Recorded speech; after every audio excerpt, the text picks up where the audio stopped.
রাজধানীর নীলক্ষেত বেশ কয়েকটি দোকানে মিলছে প্রাথমিক ও মাধ্যমিক পর্যায়ের সব পাঠ্য বই। আইন অনুযায়ী এসব বই বিক্রি দণ্ডনীয় অপরাধ হলেও দিন দুপুরে চলছে বিক্রি। পাঠ্য বই বিক্রির কারণ জানতে চাইলে বিক্রেতার দাবি, অভিভাবক কিংবা স্কুল কর্তৃপক্ষের অনুরোধে এসব বইয়ের মূল কপি সংগ্রহ করে দেন তিনি। কখনো পিডিএফ থেকে প্রিন্ট করে বিক্রি করেন। অর্ডার দিছে বুঝছেন, আর এটির লেগে যদি এসে মিডিয়া করে বা সাংবাদিকরা ধরে এর জবাব দিয়ে কি করবে? হাতে গোনা দু একটি বই দিয়ে শুরু হয়েছে নতুন বছরের শিক্ষা কার্যক্রম। মাস পেরিয়ে গেলেও এখনো সব বই পায়নি শিক্ষার্থীরা। শুধু ঢাকার নীলক্ষেত নয়, সারা দেশেই বিক্রি হচ্ছে বিনামূল্যের পাঠ্য বই। এমনকি ঢাকায় বই ছাপিয়ে তা বিক্রির জন্য সারা দেশে পাঠানো হচ্ছে।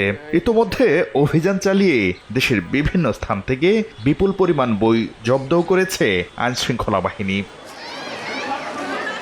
শিক্ষা গবেষকরা বলছেন, সময়মতো পাঠ্য বই শিক্ষার্থীদের হাতে না পৌঁছানোর কারণে সুযোগ নিচ্ছে অসাধু ব্যবসায়ীরা।